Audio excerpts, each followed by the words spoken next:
UPSC aspirants लोग के लिए सबसे बड़ा चैलेंज क्या हो सकता है? सबसे बड़ा चैलेंज हमें जानने की ज़रूरत है, क्योंकि यूपीएससी का रिजल्ट जितना अरुणाचल प्रदेश से होना चाहिए उतना नहीं होता है। किसी-किसी साल मैम आपकी जानकारी के लिए बता दूँ कि एक बच्चे का भी सिलेक्शन यूपीएससी में नहीं होता है। तो ये एक बहुत बड़ा टॉपिक है जिस पे हमें बहुत डिटेल से डिस्कस करने की ज़रूरत है।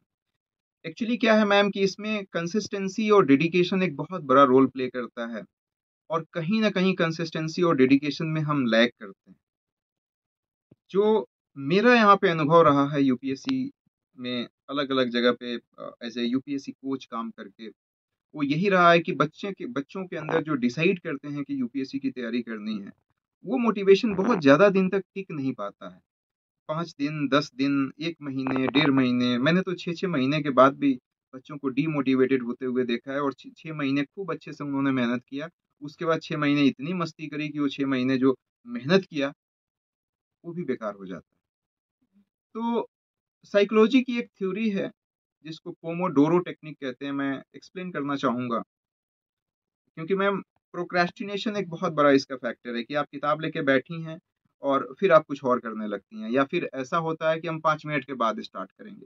फिर वो 5 मिनट 15 मिनट में तब्दील होता है, 15 मिनट फिर आधे घंटे में हो जाता है, आधे घंटे 1 घंटे में और या फिर हम कल से स्टार्ट करेंगे तो फिर कल कभी नहीं आता है। कहा भी गया इंग्लिश में कि टुमारो नेवर कम्स। तो एक पोमोडोरो टेक्निक है, फ्रांसिस्को सेलेरियो ने इसको इन्वेंट किया था 1980 में। बहुत बढ़िया टेक्निक है पोमोडोरो टेक्निक, किसी किताब में मैंने पढ़ा था मोटिवेशनल बुक में। इसमें ये कहा गया मैम कि जो भी आप काम करती हैं 25 मिनट्स एकदम फुल कंसंट्रेशन के साथ उस काम को करिए।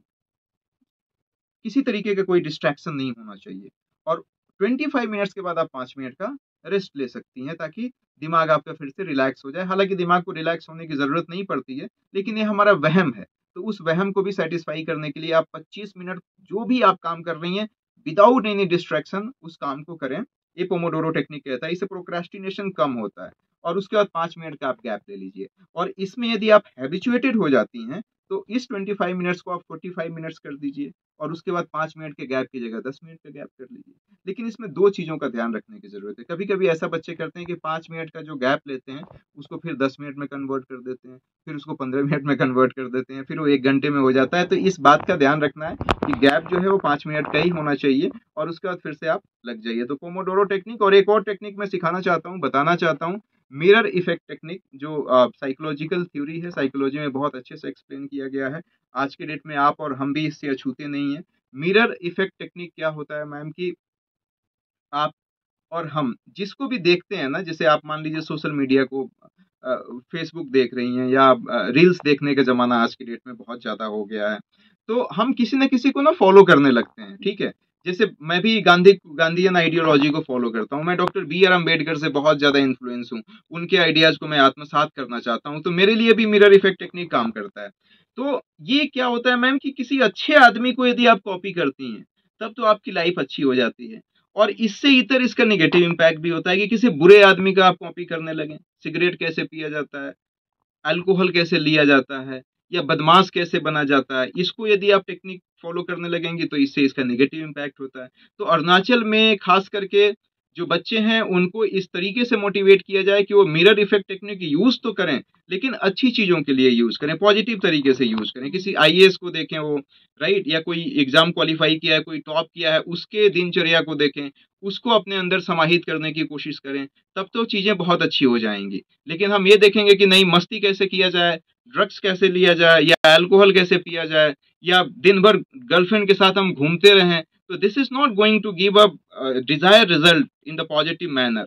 तो ये मिरर इफेक्ट टेक्निक एक बहुत अच्छी चीज भी है, एक बहुत खराब चीज भी है। तो ये हमें देखने की जरूरत है कि हम किसको अपना इंस्पिरेशन मान रहे हैं, किसकी चीजों को हम कॉपी करने की कोशिश कर रहे हैं। तो मेरे हिसाब से पोमोडोरो टेक्निक और मिरर इफेक्ट टेक्निक को यदि किसी ने ठीक से यूटिलाइज कर लिया तो यूपीएससी बहुत आसानी से निकल जाएगा। लास्ट में मेरा यही सजेशन है कि 365 दिन का आप एक कमिटमेंट करिए अपने आप से। सलमान खान की तरह वो कमिटमेंट होना चाहिए कि जब मैं एक बार कमिटमेंट कर लेता हूँ तो फिर मैं अपने आप की भी नहीं सुनता हूँ। इस तरीके का कमिटमेंट रखिए और 365 डेज यदि आउट ऑफ 24 आवर्स आप 5 घंटे भी रेगुलर पढ़ते हैं तो डेफिनेटली आपका हो जाएगा। लेकिन 365 डेज में कोई कुछ भी मिस नहीं होना चाहिए। 5 दिन 10 दिन हो सकता है किसी तरीके से मिस हो जाए, लेकिन उसके अलावा यदि आप अपने डेज को मिस कर रहे हो तो हो सकता है कि फिर नेगेटिव रिपरकशन होंगे। तो यही है।